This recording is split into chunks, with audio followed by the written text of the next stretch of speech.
warahmatullahi wabarakatuh.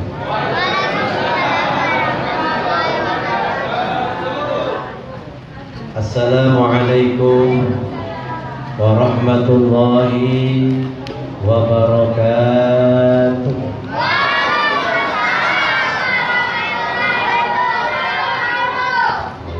Masih ada yang ngobrol. Halo? Ya? Allahul witrun wa yuhibbul witra. Allah itu ganjil, Allah suka yang ganjil-ganjil. Yuk, salamnya kita ulangi, semoga tambah barokah. Assalamualaikum warahmatullahi wabarakatuh.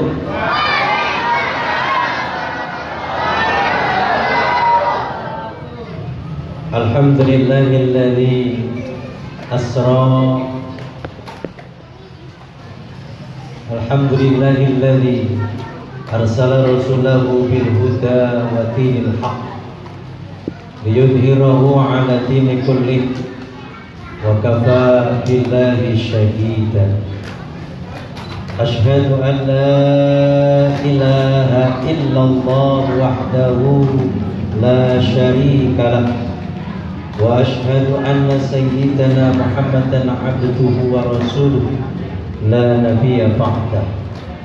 Allahumma salli wa sallim wa barik ala sayyidina wa maulana Muhammadin. Allahumma salli ala Muhammad. Allahumma salli ala Muhammad. Allahumma salli ala sayyidina wa maulana Muhammad wa ala alihi wa sahbihi ajma'in. Amma ba'd. Hadrati muhtaramin, para alimul ulama, para kiai, para asatid, para sesepuh, para bini sepuh, wabil khusus guru kita bersama Al-Mukarram Al-Muhtaram Bapak Ustaz Khalid Bushairi, Al-Mukarram Bapak Haji Sartono, Al-Mukarram Bapak Ustaz Abdul Manan, segenap pengurus Masjid Babut Taqwa yang saya hormati, mulai dari ketua, remaja, sampai sekretarisnya, bendahara, dan sampai semua anggotanya, jamaah yang hadir, insya Allah calon-calon penghuni surganya Allah Subhanahu wa ta'ala. Malam yang penuh barakah ini, alhamdulillahirabbil alamin, Allah Subhanahu wa ta'ala mempertemukan kita. Pertemuan ini bukanlah sebuah pertemuan kebetulan, tapi sudah direncanakan oleh Allah bahwa malam ini antara kita bertemu dan tidak ada dusta di antara kita, insya Allah. Nikmat yang luar biasa, nikmat yang sungguh sangat kita harapkan, dan nikmat yang tidak bisa kita hitung-hitung itu adalah ketika kita diberikan kehidupan oleh Allah, masih diberikan iman, masih diberikan Islam, panjang umur. Gunakan itu semua dengan sebaik-baiknya untuk mendekatkan diri kepada Allah Subhanahu wa ta'ala. Konsep hidup itu, ini langsung aja Bu ya, kebukaan kelamaan nanti malah gak karuan. Sehat Ibu? Adik-adik capek enggak mainnya tadi? Lumayan. Ya, alhamdulillah. Makan dulu dah, makan ya. Bapak-bapak gimana? Sehat semua ya? Alhamdulillah.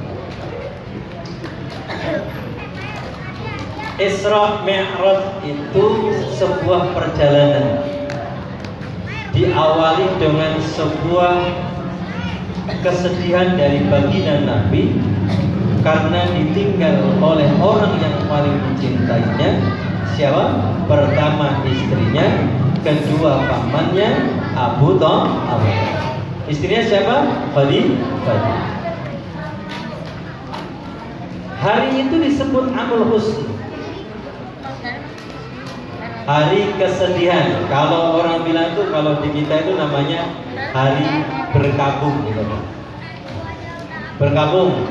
Kalau hari berkabung di kita itu kan dinaikkan bendera setengah tiang. Nah, Bapak Ibu sekalian, ketika berkabung itu Allah Subhanahu wa Ta'ala pengen menghibur baginda Nabi. Diajaklah oleh Allah, diutuslah Jibril untuk menjemput dengan kendaraan yang sangat istimewa, yakni kendaraannya Nabiullah Ibrahim alaihissalam yang disebut dengan Buraq. Ambil, kemudian setelah itu diajak jalan-jalan. Jadi peristiwa Isra Mi'raj itu digambarkan adalah sebuah perjalanan di waktu malam hari. Isra-nya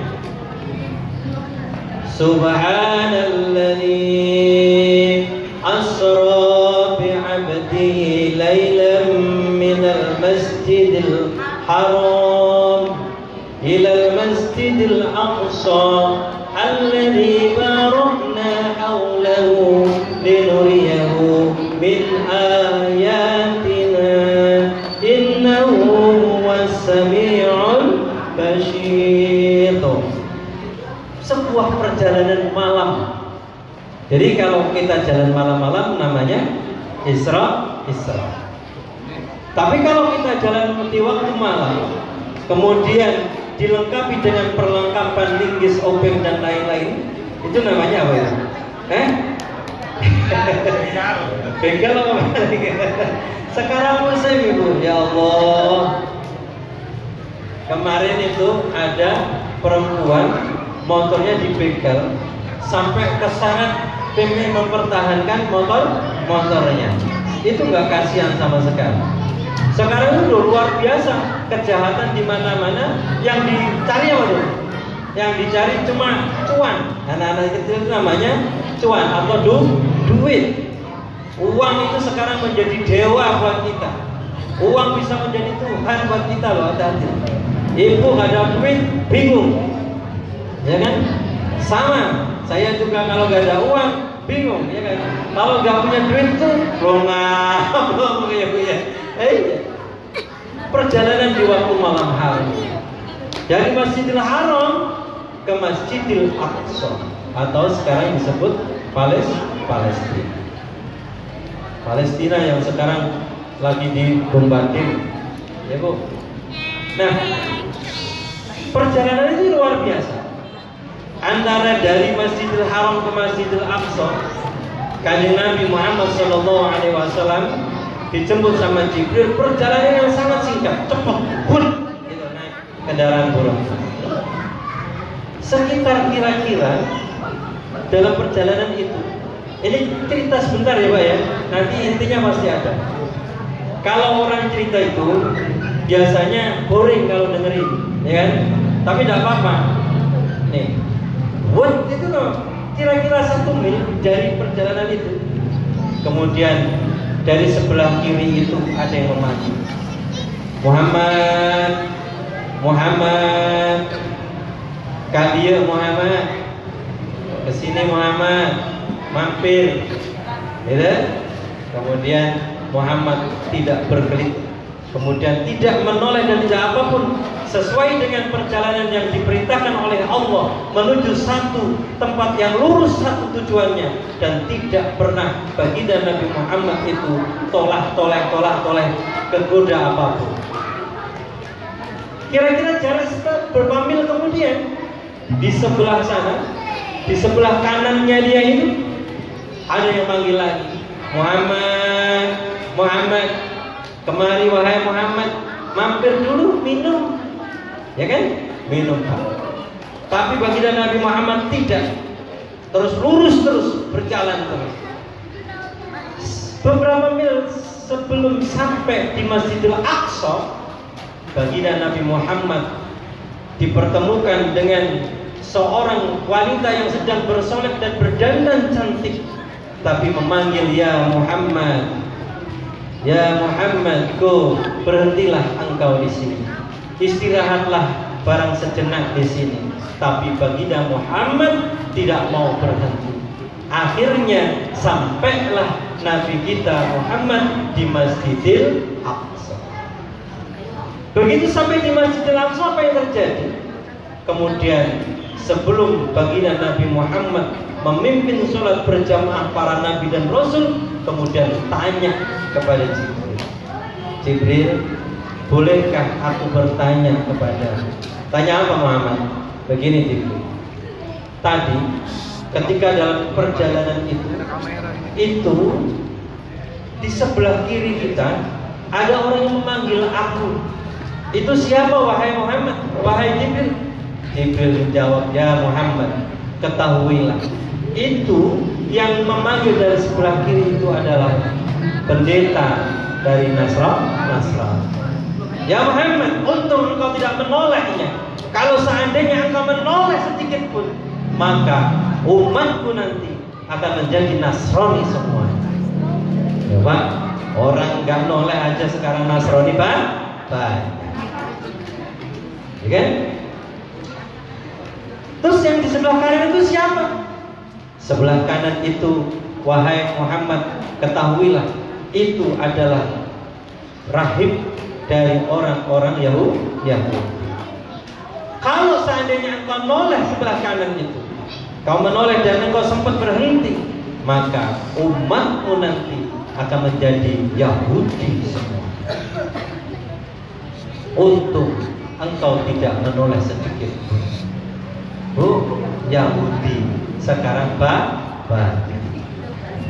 Apalagi kalau malam Jumat, bapak-bapak suka bunuh Yahudi.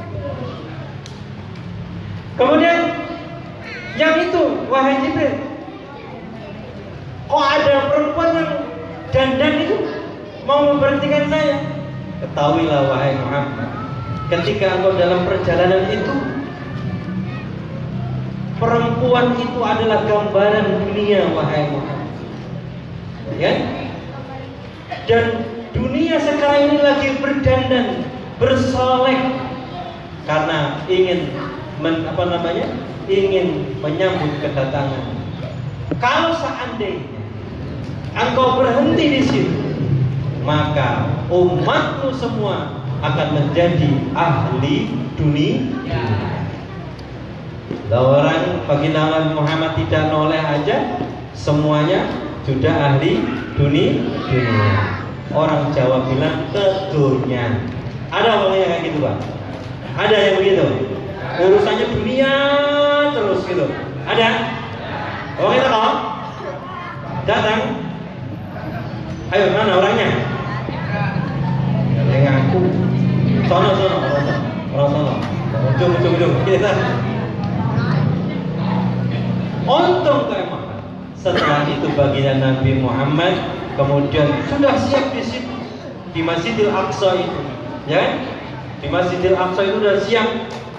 Para nabi dan rasul terdahulu sudah siap untuk menyambut kedatangannya baginda Nabi Muhammad sallallahu alaihi wasallam. Ada 3 binatang yang ikut bersamanya yang ada di belakang. Apa? Pertama adalah anjingnya Ashabul Kahfi. Yang kedua lembunya Nabi lembunya Nabi Musa. Kemudian yang ketiga ontanya Nabi Soleh. Itu ikut di belakang. Karena itu nanti akan masuk ke dalam surganya Allah. Binatang aja yang ikut ngabdi sama para nabi, para aulia itu bisa masuk surga, apalagi kita. Nah, setelah itu baginda Nabi Muhammad SAW menjadi imam sholat di situ. 2 rakaat baginda Nabi imam di situ, kemudian dituntun oleh Jibril agak di pojokan sebelah barat dari Masjidil Aqsa ada sebuah tangga Dan sampai sekarang bukit itu masih ada pertanda tangga untuk menuju ke langit dunia. Di situ mulai ada tangga di situ, diajak berjalan. Ya Jibril, ini apa namanya? Ini adalah tanda. Dan bidadari sudah baris di situ. Malaikat semua sudah siap menunggu kedatangannya baginda Nabi Muhammad SAW di tangga yang sangat indah yang berwarna kehijauan. Naiklah baginda Nabi Muhammad SAW ke langit dunia. Habis itu ditotok pintu langit dunia. Assalamualaikum. Ya kan? Assalamualaikum. Siapa ini? Aku adalah Muhammad. Siapa yang menerima di langit pertama? Yang menerima di langit pertama adalah manusia yang pertama adalah baginda Nabiullah Adam alaihi salam. Terus bukan diterimalah oleh baginda Nabiullah Adam alaihi salam. Wahai cucuku, masuklah engkau. Diajak ngobrol sebentar, kemudian silahkan kau teruskan perjalanan.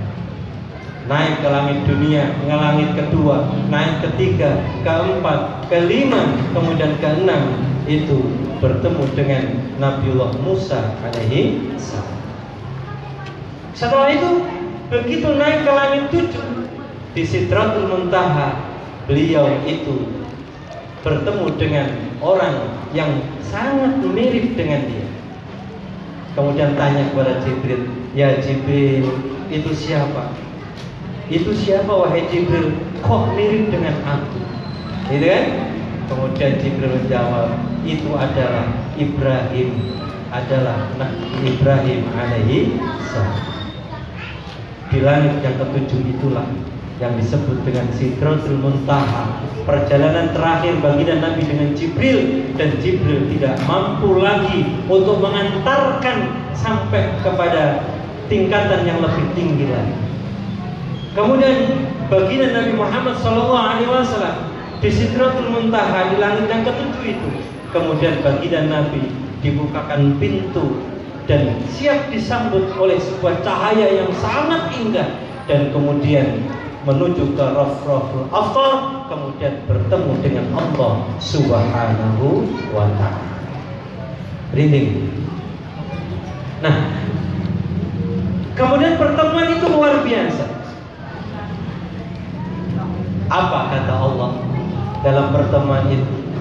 Assalamu alayka ayyuhan nabiyyu wa rahmatullahi wa barakatuh. Allah saja mengucapkan salam kepada baginda Nabi. Assalamu alayka ayyuhan nabiyyu wa rahmatullahi wa barakatuh. Keselamatan keselamatan bagimu wahai Nabi. Kan? Ayyuhan Nabi wa rahmatullahi wa barakatuh. Apa jawabnya baginda Nabi? Baginda Nabi menjawab tidak egois, Pak. Ya kan? Kalau egois untuk aku aja, assalamu alayya, gitu kan? Tapi tidak. Baginda Nabi menjawab, assalamu alayna wa ala ibadillahi sholihin. Keselamatan bagi kami juga, kan? Semoga kami termasuk hamba-hamba yang golongan hamba yang saleh. Bu, dan itu diabadikan oleh Allah di dalam tahiyat ketika kita dalam sholat. Diajarkanlah oleh Allah baginda Nabi. Maka ibadah sholat itu berbeda tatanannya dengan ibadah yang lainnya. Kalau ibadah yang lainnya cukup Allah memerintahkan Jibril, ya Jibril, kau datanglah kepada Muhammad, sampaikan wahyu ini, suruh melaksanakan perintahku. Puasa cukup, Jibril datang. Zakat cukup, tapi yang namanya perintah sholat, tapi baginda Nabi harus diundang dulu oleh Allah, bertemu dan diajarkanlah oleh Allah bagaimana cara-cara sholatnya. Nabi-nabi terdahulu disempurnakan semuanya di baginda Nabi Muhammad Sallallahu Alaihi Wasallam. Bu, jadi Kanjeng Nabi itu penyempurna semua. Begitu sudah selesai, sampailah beliau turun ke langit yang keenam, ketemu dengan Nabi Musa. Ya Muhammad, ada apa wahai Musa? Kau dapat apa dari Allah? Perintah sholat. Berapa banyaknya? 50 waktu, 50 kali. Wahai Muhammad, umatmu kecil-kecil, ya kan? Dibanding dengan umatku dulu, umatku ratusan tahun, hidungnya mancung-mancung, tingginya berapa meter-meter, ya. Umatku kecil-kecil, alhamdulillah hidungnya juga mancung, mancungnya ke belakang. Nah, kamu ngatain pesek yang gak enak pak. Alhamdulillah, gak kuat. Coba kau minta dispensasi kepada Allah. Ada yang mengatakan sebagian ulama dispensasinya diturunkan 5, tapi banyak yang jumhur mengatakan ulama itu dispensasinya turun 10, turun 40, turun lagi. Berapa Muhammad? 40 ya Musa. Balik lagi, gak kuat, ya kan? Minta turunin lagi 30, gak kuat. Balik lagi ke Gusti Allah. Habis itu 20, gak kuat. 10, gak kuat juga. Akhirnya ya sudah 5 itu pun juga begitu tanya, berapa wahai Muhammad? 5, ya saya dapat perintah 5 kali dalam sehari. Itu masih keberatan itu umatku 5. Coba kau minta lagi. Tapi baginda Nabi Muhammad merasa malu. Ya Musa, cukup, aku malu dengan Allah. Kalau 5 saja umatku gak mampu, terlalu. Iya, ya kan? Makanya akhirnya 5 sholat itulah perjuangannya baginda Nabi Muhammad Sallallahu Alaihi Wasallam untuk kita. Maka sholat ini menjadi sebuah perisai, sebuah yang harus kita lakukan, dan tidak ada dispensasi sedikit pun bagi hamba Allah untuk meninggalkan sholat. Tidak ada. Kok coba-coba ninggalin sholat? Terlalu bohong.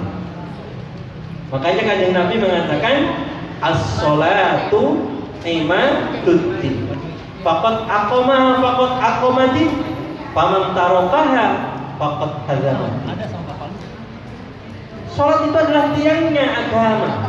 Siapa yang mengerjakan sholat, maka dia menegakkan agama.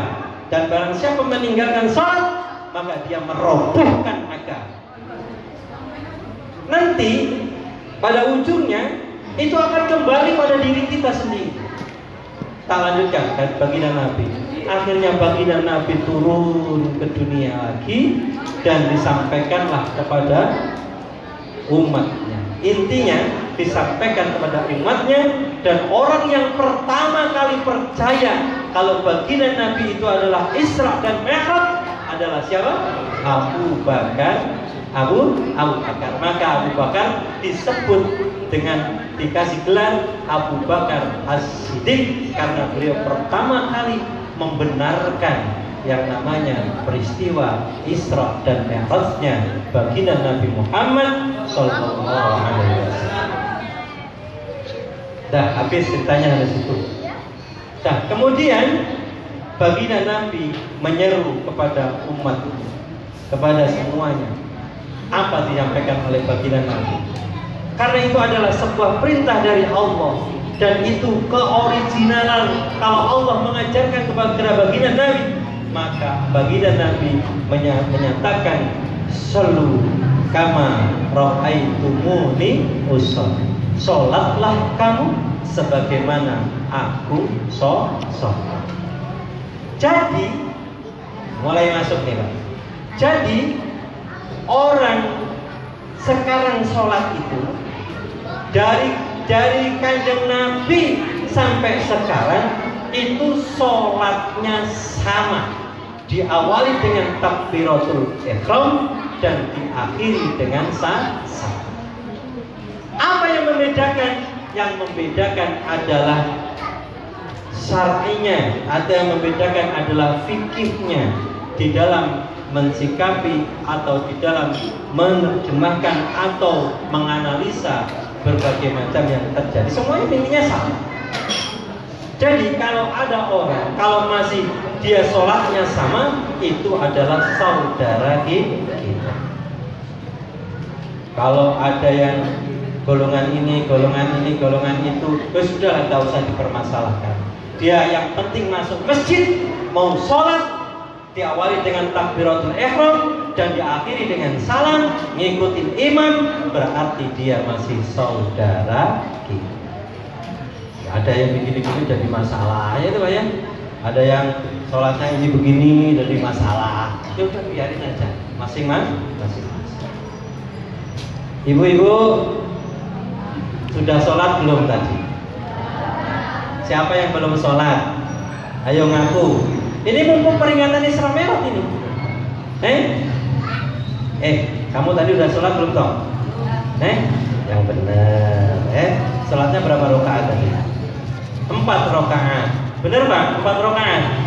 Benar. Kenapa nggak 8 rakaat sholatnya? Yang satunya yang 4 rakaat buat besok gitu. Tidak ada yang begitu. Makanya sholat itu tidak ada rukunnya, tidak bisa ditinggal begitu saja. Nah, baik. Begini, tentang sholat yang kita lakukan ini, kalau kita mau mengikuti baginda Nabi Muhammad SAW, maka sholat kita harus menjadi sholat yang berkualitas. Karena begini, sholat kita ini rata-rata sholatnya standar banyak. Standar pengen cepet selesai, ya kan? Iya, saya nggak jamin Bapak kalau nggak jamaah, ya itu sholatnya mesti standarisasi. Allahu Akbar, Allahu Akbar, gitu lah sholatnya, bacaannya kayak gitu. Ayo Pak, Bu. Nih, apa sebenarnya yang harus kita jaga di dalam rangka ini? Pertama, ayo kita jaga. Dijaga yang laki-laki itu sholat berjamaahnya itu dijaga. Kenapa? Al-jamaah itu rahmatun. Jamaah itu rahmat, betul. Pertemuan dengan seorang hamba dengan Tuhannya yang paling indah itu dengan berjamaah. Kalau ibu-ibu itu kan di rumah, sholatnya di rumah. Biar sama dapat 27 rahmat seperti bapak-bapak, ada caranya. Apa caranya? Sholatlah tepat pada waktu. Ketika masih bangun takwa, sedang azan, Allahu Akbar, Allahu Akbar. Nah, itu bangun takwa itu azannya kayak gitu. Allahu Akbar, Allahu Akbar. Bangun takwa. Nah, begitu azan, buru-buru ke kamar mandi, kemudian wudu, kemudian lakukan sholat. Sholat itu jangan ditunda-tunda. Ya Bu, ada di sini orang yang suka nunda sholat? Ibu-ibu ada yang suka nunda sholat? Mana orangnya? Ya ada. Bapak-bapaknya masih suka nggak ke masjid? Ada? Oh, mana toh? Datang mana orangnya? Oh, Bapak. Yuk, Pak. Mumpung masih hidup, kita mau ngapain lagi? Karena dengan berjamaah itu indah. Kenapa saya katakan indah? Orang berjamaah itu sholatnya pasti diterima oleh Allah. Dalam keadaan apapun pasti diterima sama Allah. Bapak nggak ikhlas, terima sama Allah. Semua diterima sama Allah. Umpamanya, saya sering mengatakan di mana-mana, apa perumpamannya orang berjamaah itu seperti orang jual kacang.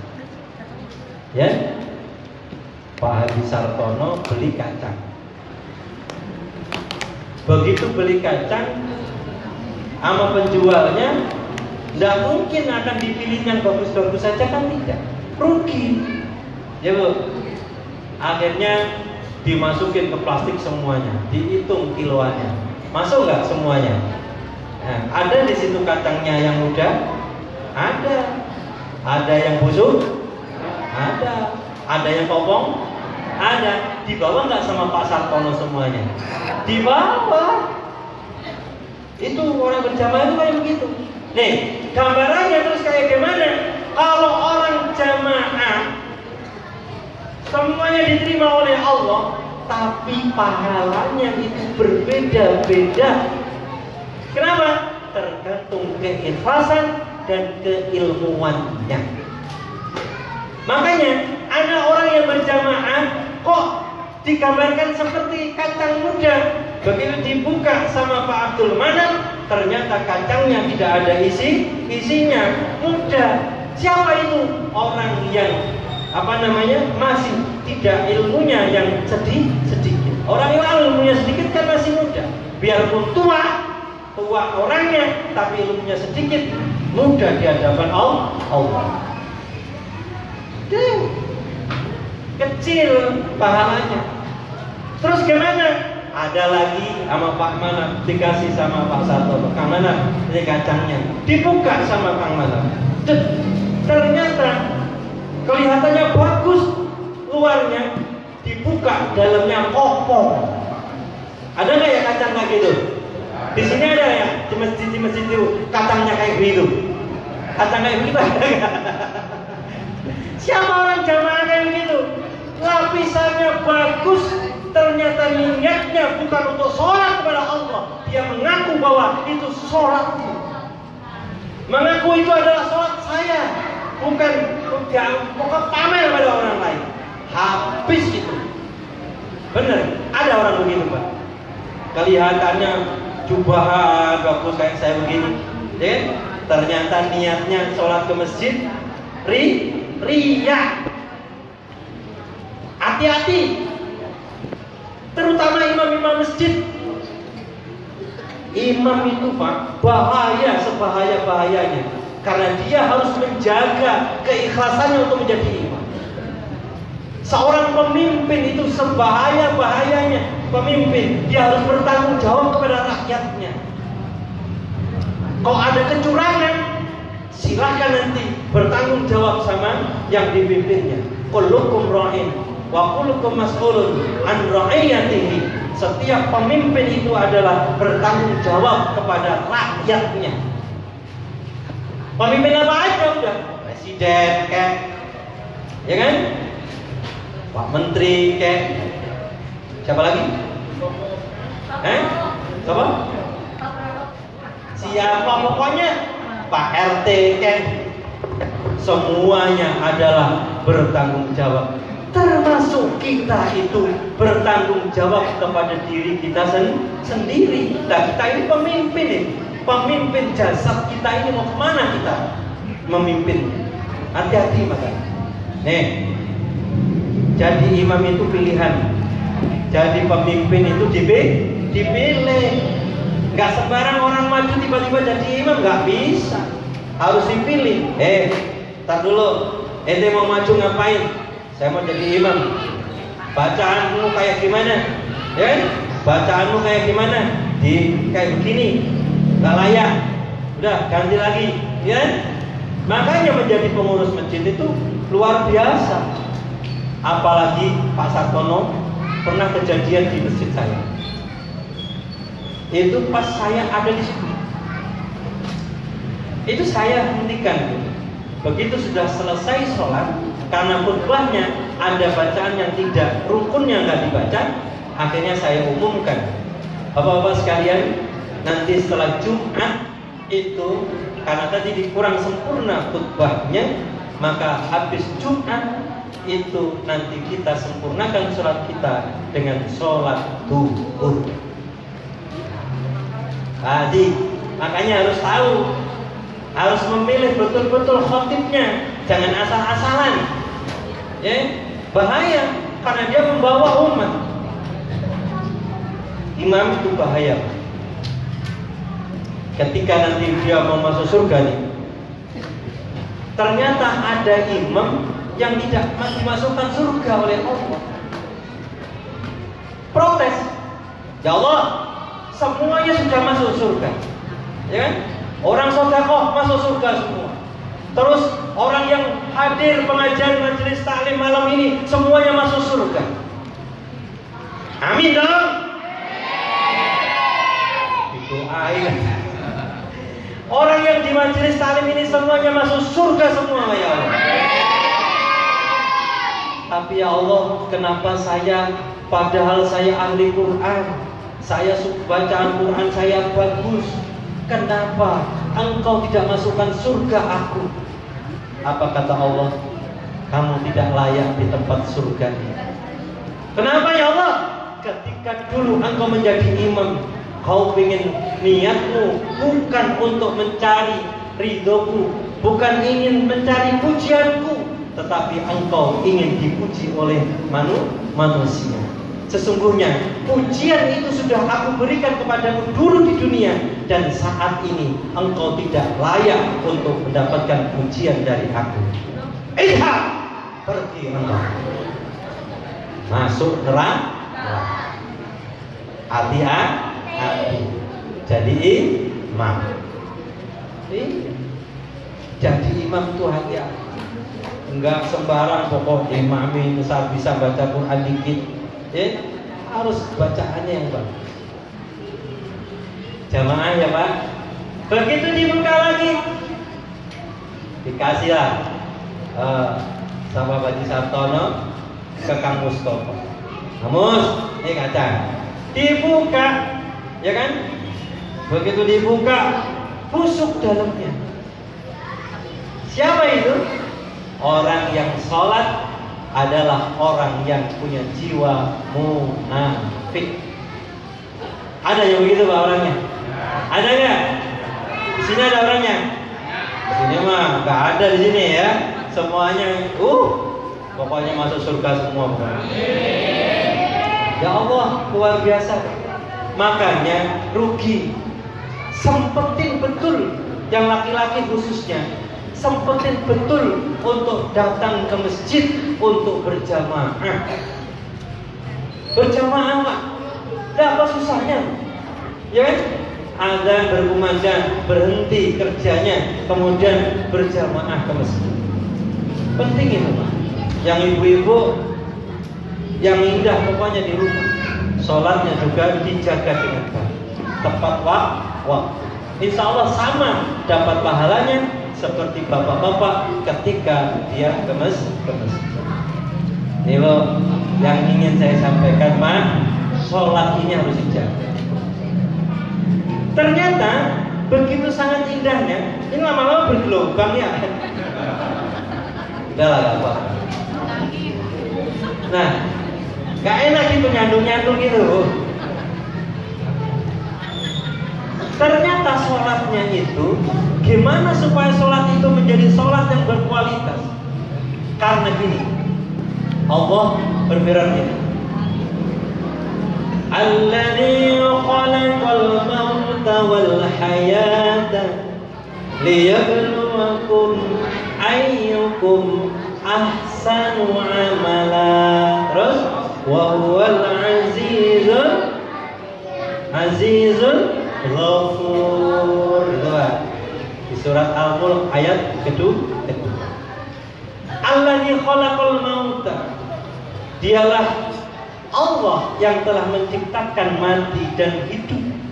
Liyabluwakum, dan kalian diuji oleh Allah. Ayyukum, siapa yang lolos ujian itu adalah ayyukum ahsanu amala, yang berkualitas, yang terbaik amalnya. Yang terbaik amalnya itu apa? Sisinya banyak. Gerakannya, hatinya, niatnya. Ketika kita sholat, lakukan supaya sholat itu berkualitas. Dengan apa? Gerakan yang baik, terutama menjaga tumaninahnya. Ya, ada nggak di sini masih sholatnya begini Pak? Ya, sholatnya begini, contoh misalnya, Allahu Akbar, Allah berkati.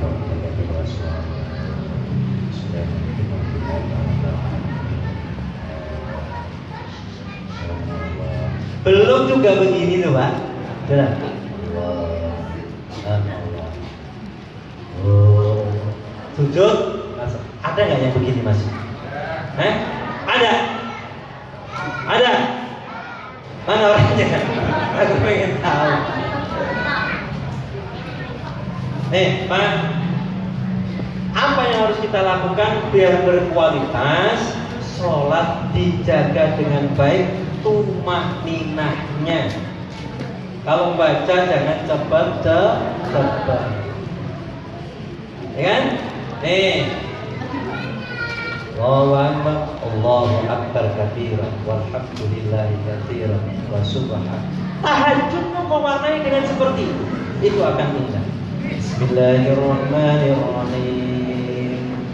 Alhamdulillahi rabbil alamin. Ar-Rahmanir Rahim. Maliki yaumiddin. Iyyaka na'budu wa iyyaka nasta'in. Ihdinas siratal mustaqim. Siratal ladzina an'amta 'alaihim ghairil maghdubi 'alaihim waladdallin. Pak Haji Sartono tahajud di malam hari membaca suratnya seperti itu, kemudian di belakang ada bunyi amin. Kira-kira gimana Pak Haji? Ibu kalau ada begitu gimana Bu? Kabur. Jangan kabur. Siapa tahu itu Allah perintahkan malaikat untuk menjadi makmummu. Luar biasa. Makanya Pak, dijaga tumakninahnya. Minimal gini Pak. Kan sudah ada langkahnya. Dulu ketika Pak Ustadz Manap itu ngajarin anak-anak segini-gini tuh pas sholatan kan ya? Kan? Pas rukuk. Allahu Akbar. Berarti kan? Subhana rabbiyal azim wa bihamdi. Gitu kan? Subhana rabbiyal azim wa bihamdi. Subhana rabbiyal. Kalau dibaca seperti itu 3 kali, kira-kira agak lama nggak Pak? Agak lama kan? Iya. Itu dulu aku ngajarin seperti itu. Lah, mau ngajarin seperti itu begitu prakteknya. Pak Ustadz Manap gini bacanya. Subhanallah. Subhanallah. Iya. Ada begitu di sini begitu. Ada yang kayak Pak Ustadz Manap tadi. Ada. Ayo Pak. Minimal pelan. Subhana rabbiyal azim wa bihamdi. Nanti akan terdidik diri kita menjadi akan lebih enak. Sujud juga begitu, ya kan? Dilengkapi bacaannya. Sami Allahu liman hamidah Rabbana lakal hamdu. Terus sampai akhir. Terus sujud intervalnya juga sama seperti itu, dijaga tumakninahnya. Nanti akan menjadi sebuah sholat yang berkualitas, sholat yang baik, ya kan? Nah makanya, ayo Pak.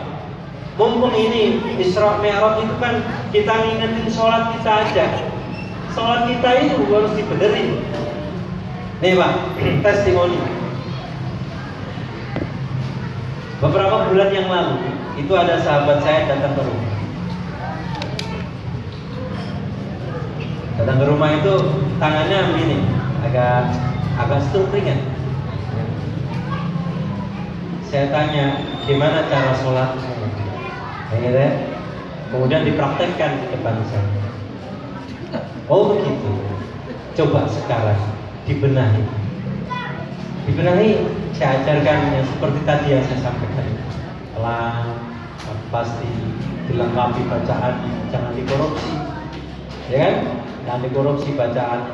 Nah, sekarang kan musim korupsi bacaan sholat, apalagi nanti terawih. Oh, Bismillahirrahmanirrahim.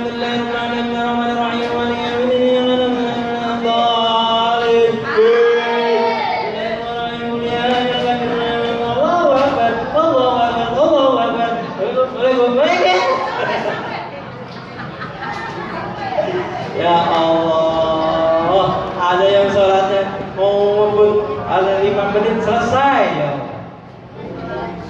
Sholat apa sholat itu, main-main itu. Allah gak main-main. Ya minimal bacalah yang baik, ya kan? Imam hati-hati, udah gak usah buru-buru. Orang cepet-cepet juga sama capeknya, ya kan? Cepet-cepet mau kemana? Baca seperti sholat biasa. Kalau syukur-syukur, baca yang panjang, suratnya itu, ya? Satu malam itu 1 juz, ya? Insya Allah selesai. 30 malam, 30. Ada yang begitu masjid itu. Saya ngimami itu. Tiap tahun saya ngimami ada masjid yang begitu. Satu malam itu 1 juz kan 20 tuh. 1 lembar, 1 muka, dan 1 muka gitu. Dan 1 muka kan 20 juz pas 20 rakaat 1. Nah itu. Nah, ketika kita sholat itu, yuk, akhirnya teman saya itu tahu bilang, tak aja itu, ayo coba dibenahi. Nggak nyampe sebulan, 2 minggu sudah datang ke saya. Ini tangannya sudah sehat, semuanya sudah sehat. Bawa apa? Bawa rambutan 1 karung. Nah, sama bawa amplop, Pak. Isinya tebel sekali amplopnya. Tapi kertas isinya, ya, kertas semua isinya, tapi kertasnya berharga. Kata dia, Ustaz, Afwan, aku berikan ini cuma-cuma untuk antum. Kenapa? Kalau saya itu seandainya saya ke rumah sakit, kemudian saya dioperasi, stroke saya ini akan lebih mahal daripada apa yang saya berikan kepada. Lumayan Pak, buat beli motor 1 cukup. Alhamdulillah. Kalau ada jamaah seperti itu semua ke saya cepat kaya. Nah, ibu-ibu sekalian, nih Pak, penting ini sholat ini. Ibu-ibu juga sama di rumah. Di rumah sholatnya dibenerin betul. Supaya apa? Sholat kita itu jadi sholat yang berkualitas. Penting. Yang kedua, Ibu, Pak, apa yang harus kita jaga? Saya sering sampaikan, ayo, ketika kita sholat seperti ini, Allah sudah menyatakan setiap kita ibadah ini selalu diumpamakan oleh Allah itu adalah sebuah bentuk perniagaan. Orang berniaga itu, orang yang dagang itu tidak mungkin pengen rugi, ya Pak ya? Nggak akan sampai Allah menyatakan, ya ayyuhalladzina amanu hal adullukum ala tijaratin tunjikum min adzabin alim. Hai orang-orang yang beriman, apakah kamu mau aku tawarkan satu bentuk perdagangan yang akan menyelamatkan engkau dari siksaan yang pedih? Tu'minuna billahi wa rasulihi wa tujahiduna fi sabilillahi bi amwalikum wa anfusikum. Yakni pertama, engkau beriman kepada Allah, tu'minuna billah wa rasuli dan rasulnya. Kemudian jihadlah engkau di jalan Allah. Jihad itu apa? Bermujahadah, bersungguh-sungguh kita di dalam ibadah. Pak, Bu, makanya orang kalau diibaratkan dagang, kalau baru mengerjakan sholat 5 waktu itu baru kembali modalnya saja. Baru kembali modal itu. Kalau kembali modal, berarti kalau kita meninggalkan sholat, berarti bangkrut. Dan untuk menutupi kebangkrutan itu susah Pak. Apa? Nggak bisa kita tutupin dengan kodok sholat, enggak bisa nutupi. Kodok sholat itu hanya mengukurkan bahwa kita lepas dari dosanya, hanya menyaur utang dan sulit untuk menutupi lubang itu tadi susah. Makanya jangan main-main dalam sholat itu. Apa yang menutupi itu nanti? Yang menutupinya adalah sholat sunnah kita. Sholat sunnah kita itu baru kita menjadi orang yang beruntung. Makanya jagalah sholat sunnah itu dengan baik.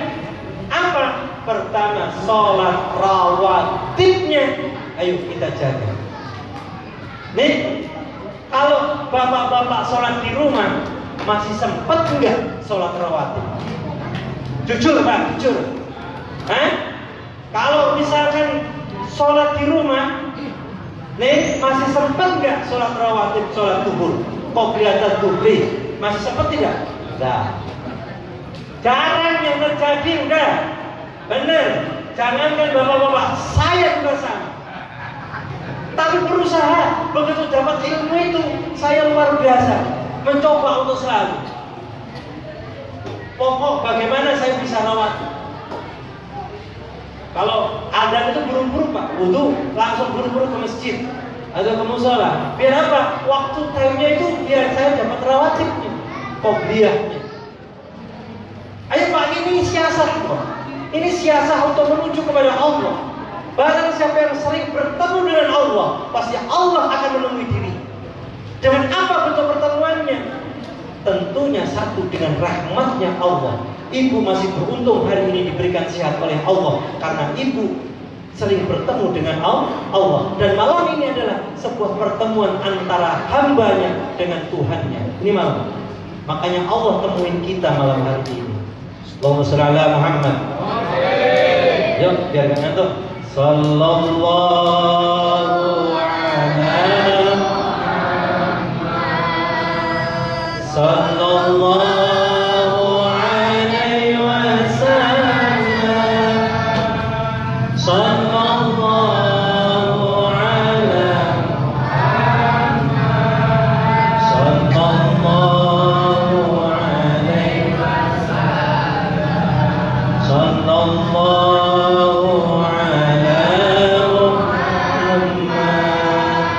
sallallahu alaihi wasallam. Sallallahu ala Muhammad. Sallallahu alaihi wasallam. Allahumma shalli ala Muhammad. Bu, sholat rawatib ya Bu, cobain. Karena saya yakin ibu-ibu waktunya lebih banyak di rumah, ya.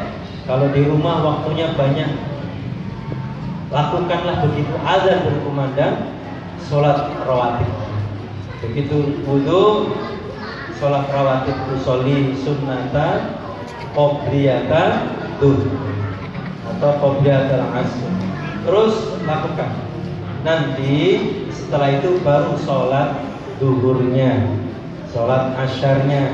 Setelah sholat asyar, wirid sebentar, kemudian berdiri lagi 2 rakaat, sholat rawatibnya ba'diyata duhur. Ayo Bu, semangatin. Itu nanti ada warna tersendiri dalam kehidupan kita. Bapak kalau nggak percaya, buktikan saja. Semakin kita banyak bertemu dengan Allah, pasti pertemuan itu Allah punya nilai bagi kita. Tahu? Sholat rawatib. Ini jarang loh ilmu kayak gini Pak, ya. Jarang loh, makanya penting, ya. Yang kecil-kecil nih rajin sholatnya, ya. Titipan saya yang ketiga, peristiwa ini, Mi'raj, Isra Mi'raj ini apa? Jaga Al-Quran.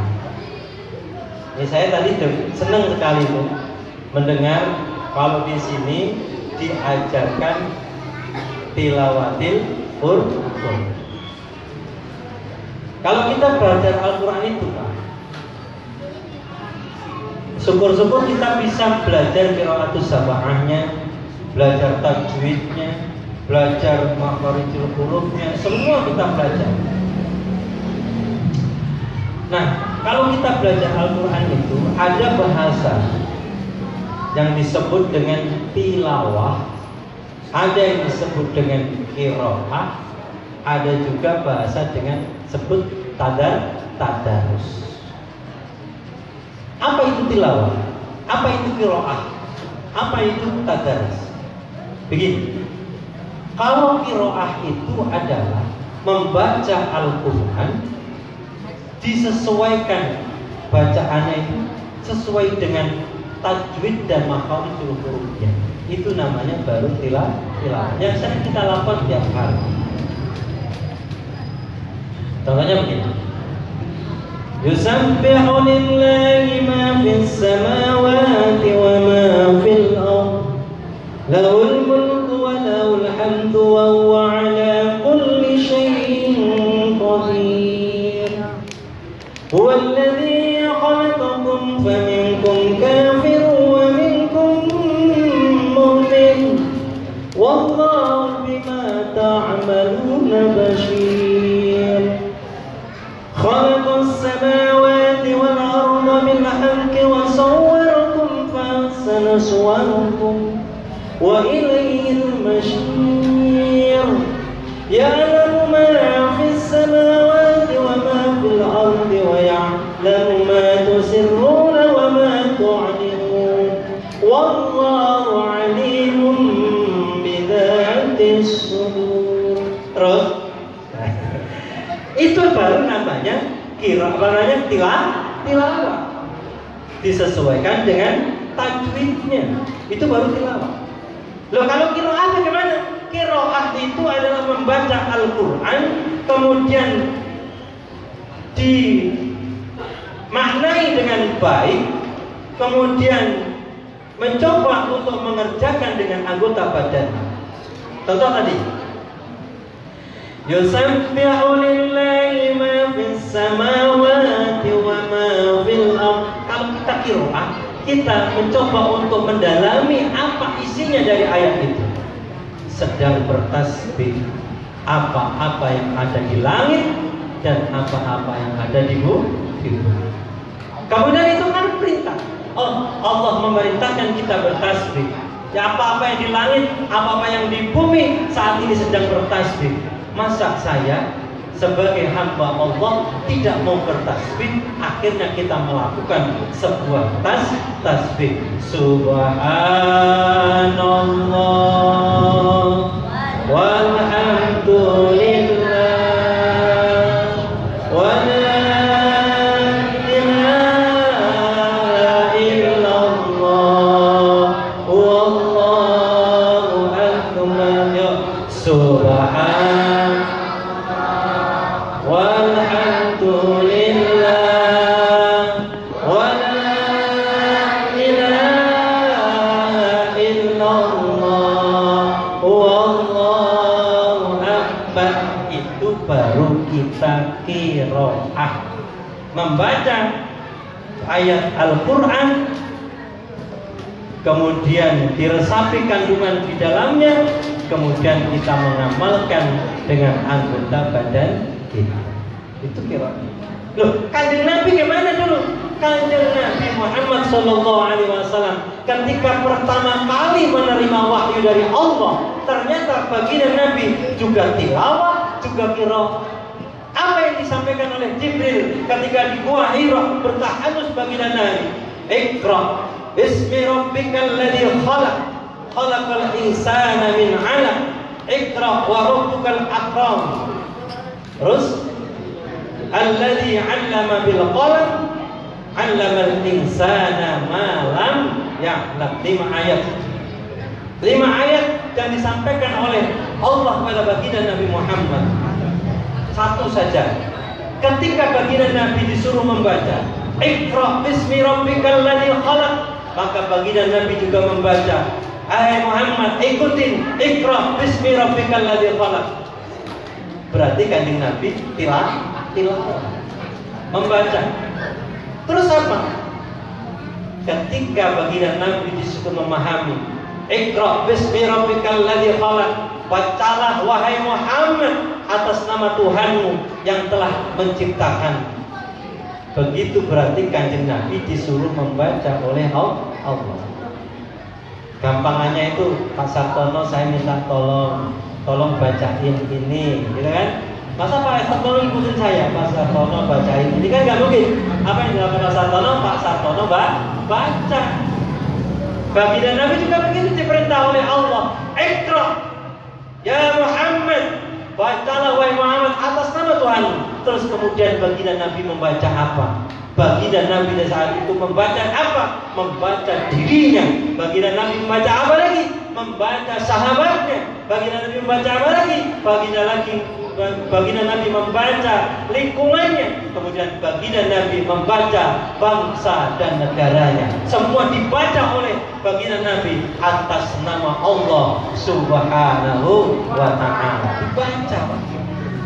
Makanya ada sebuah kaidah mengatakan barang siapa yang mengetahui dirinya, dia akan tahu akan Tuhan. Man arafa nafsahu faqad arafa rabbahu. Di sini baca. Makanya hati-hati ibu bapak, baca ini Al-Quran. Walaupun dengan tilawah itu juga sudah termasuk dirindukan surganya oleh Allah. Jangan khawatir. Tilawah saja nggak usah harus mengartikan atau nggak usah harus mendalami. Dibaca kayak kita biasa gitu, nggak apa-apa. Itu sudah dijamin oleh Allah masuk surga. Dirindukan surganya Allah. Kan nanti rata-rata kiai ini kalau pas Ramadan itu kan menyampaikan ada 4 golongan yang dirindukan surganya Allah, ya kan? Apa pertama? Talil Quran. Orang yang membaca Al-Quran. Talil Quran itu berasal dari kata tilawah. Nah makanya yuk semangatin di rumah nanti baca Al-Qurannya. Insya Allah menjadi sebuah keistiqomahan. Bu, terakhir yang ingin saya sampaikan, hidup kita ingin bahagia kan Bu ya? Kita ingin bahagia, ada 3 hal yang harus kita lakukan. Pertama, hendaknya kita istiqomah. Istiqomah. Kalau ibu tahajudnya istiqomah. Kalau baca Qurannya di istiqomah. Allah nggak butuh banyak baca Qurannya, sedikit, tapi kalau istiqomah itu lebih baik daripada banyak tapi setahun sekali bacanya. Itu adalah jamaah babut takwa. Jamaah babut takwa itu rata-rata baca Qurannya setahun sekali. Itu kalau mau baca. Alhamdulillah. Kalau mau alhamdulillah. Ayo sekarang, mumpung kita masih hidup, masih diberikan kesempatan oleh Allah istiqomah. Yang kedua, lakukan kita istikharah. Istikharah itu minta petunjuk terus kepada Allah. Dengan apa? Melalui bisa sholat istikharah, bisa doa kepada Allah dengan istikharah itu. Minta terus petunjuk kepada Allah. Nanti Allah akan memberikan hidayah, akan memberikan petunjuk melalui apa? Melalui hati kita masing-masing. Yang ketiga, banyakin istighfar, mohon ampun kepada Allah. Apa yang pertama? Pertama, hendaknya kita mohon ampun kepada Allah untuk orang tua kita. Orang tua kita itu gimana? Orang tua kita itu yang melahirkan kita, hendaknya dimintakan ampun terus kepada Allah. Ya? Apa doanya? Rabbighfirli wa li walidayya warhamhuma kama rabbayani shaghira. Yang kedua, doakan anak-anak kita. Rabbana hab lana min azwajina wa dzurriyyatina qurrata a'yunin waj'alna lil muttaqina imama. Insyaallah dengan 3 itu, dengan apa yang saya sampaikan itu, kalau memang betul-betul dipahami kemudian diamalkan, insyaallah Allah akan berikan kebahagiaan buat kita bersama. Saya sering sampaikan di mana-mana. Sering saya sampaikan, ini amanah dari ibu saya. Ya Bu ya, Pak, di majelis ta'lim kita sudah sering saya sampaikan. Dulu ketika ibu saya sebelum wafat itu menyampaikan kepada saya begini. Amin, kalau bisa baca ini supaya kamu itu tidak mati kaget. Apa yang dibaca? Yang dibaca ibu saya itu dari Bayi Askandar itu adalah bacaan surat Taubat 2 ayat terakhir. Yang tadi dibaca dari Laqad ja'akum rasulun min anfusikum azizun 'alaihi ma 'anittum harisun 'alaikum bil mu'minina raufur rahim. Fa in tawallaw faqul hasbiyallahu la ilaha illa hu 'alaihi tawakkaltu wa huwa rabbul 'arsyil 'azim. Itu dibaca pada subuh sebanyak 7 kali. Insya Allah kalau kita istiqomah, Allah tidak akan memberikan kita mati dalam keadaan kaget. Bu, Pak, kenapa saya ini tak harus pilih emas saja? Ibu saya itu pas ngumpulin anak-anak, ngumpulin cucu-cucunya di kampung Banyuwangi. Itu ngumpulin cucu-cucunya itu untuk bersama-sama malam nisfu Sa'ban. Biasa beliau itu mimpin baca surat Yasin biasa juga. Setelah itu cucu-cucunya pulang, semuanya pulang semua. Kemudian ibu saya tahajud malam sambil nunggu subuh. Biasa dia duduk di bangku menghadap ke arah selatan. Nah, pas malam itu kakak saya itu, mbak saya itu bilang, Ma, sudah subuh. Dibangun-bangun nggak bangun. Ternyata Allah berkehendak lain dan tidak diberikan sakit apapun oleh Allah dan tidak merepotin siapapun. Saat itu Allah panggil, Inna lillahi wa inna ilaihi raji'un. Bu, kalau bisa itu lakukan itu, banyakin zikir sekarang. Kita sudah tua. Ya kan, saya sendiri aja sudah merasa tua banget. Ya, umur 44 tahun itu bagi saya sangat tua. Karena harusnya saya itu sudah berpikir bagaimana akhirat saya. Ayo Pak, ya apalagi yang lebih tua dari saya gitu. Ya kan? Makanya saya sering bilang ke bapak-bapak, ibu-ibu kalau pas taklim gitu, pernah melihat kaca Pak Ustaz mana? Kaca, bercermin sering kan? Ada nggak perubahan dari muda sampai sekarang? Ada kan? Ada perubahan. Masalahnya adalah muka kita berubah, ibadah kita berubah atau tidak? Ayo, sesuai nggak ibadah kita dengan setua ini? Ibadah kita juga menjadi ibadah yang tua? Kadang-kadang tidak. Sholat kita dari muda sampai sekarang begitu aja sama, nggak ada perubahannya apa-apa, nggak diupdate sama bapak-bapak sama sekali. Ya sudutnya segitu, ukuran segitu, standar. Tidak apa-apa, ya kan? Tapi kalau kita pengen berpikir bahwa akhiratnya nanti akan kita menuju pada akhiratnya Allah, maka kita harus mulai berbenah diri dari sekarang. Mau ngapain lagi sekarang? Ibu-ibu mau ngapain lagi? Bapak-bapak mau ngapain lagi? Urusin dunia terus, gak akan pernah habis. Urusin juga bagaimana kita menghadap kepada Allah nanti. Ya, jangan banyakin urusan dunia terus. Banyakin zikir, banyakin baca sholawat, banyakin pokoknya tahajud yang istiqomah. Banyakin baca Quran, istiqomahin. Insya Allah nanti akan punya nilai di hadapan Allah. Ayo Pak, semangat. Nah, nih, ini saya ijazahkan ke bapak-bapak, ya, ke ibu-ibu. Tanggung jawabnya adalah di sana. Baca surat At-Taubah. Ya, nanti kopi itu Pak ya. Saya terima apa yang saya sampaikan, nanti bapak ibu terima. Insya Allah menjadi sebuah amalan buat diri kita. Amin ya Rabbal alamin. Apa tadi ibu? Laqad barayum. A'udzu billahi minasy syaithanir rajim.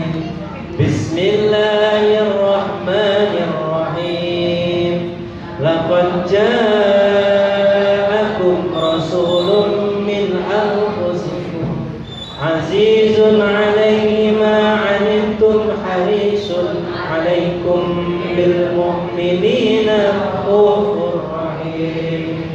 فإن تولوا فقل حسبي الله لا إله إلا هو عليه توكلت وهو رب العرش العظيم صدق الله insyaallah kalau ya Pak itu oleh-oleh Isra Mi'raj kita intinya di sini perpanjang yang panjang kita omongin tadi intinya doa ini Bu. Intinya supaya kita menjadi orang yang ketika menghadap kepada Allah itu husnul khotimah. Yuk kita baca doa, kita tauhidkan dulu ya. Jangan ngobrol ya, ikutin saya. La ilaha illallah. La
واغفر أمة محمد وألف بين أمة محمد وفارس عن أمة محمد صلى الله عليه وسلم ربنا إنك جميع الناس اليوم لا ريب فيه إنك لا تخلف الميعاد اللهم انقلنا والمسلمين من الشقاوة إلى السعادة ومن النار إلى الجنة ومن العذاب إلى الرحمة ومن الذنوب إلى المغفرة ومن الإساءة إلى الإحسان ومن الخوف إلى الأمان ومن الفقر إلى الغنى ومن الذل العز ومن الإهانة إلى الكرامة ومن الضيق إلى السعة ومن الشر إلى الخير ومن العسر إلى اليسر ومن الأدبار إلى الأقبال ومن السقام إلى الصحة ومن السخط إلى الرضا ومن الغفلة إلى العبادة ومن الكسرة إلى الاجتهاد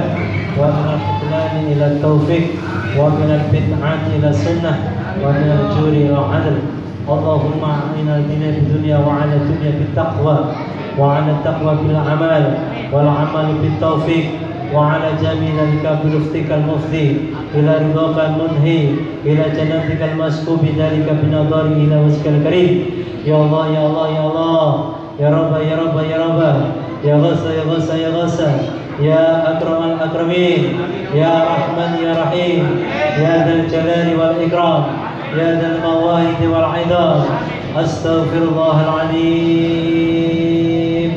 Sebutkan maksud dan tujuan.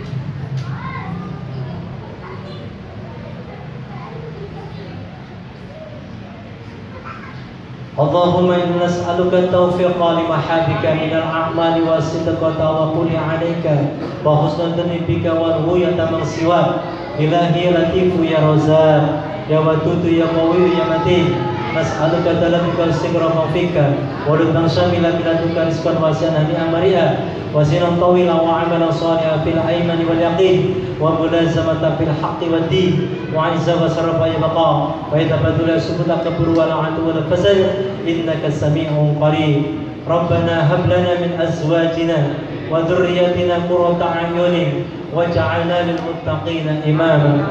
Allahumma barik lana fi sya'bana wa balighna ramadana. Allahumma barik lana fi umurina wa barik lana fi ulumina wa barik lana fi arzakina wa barik lana fi dhurriyyatina.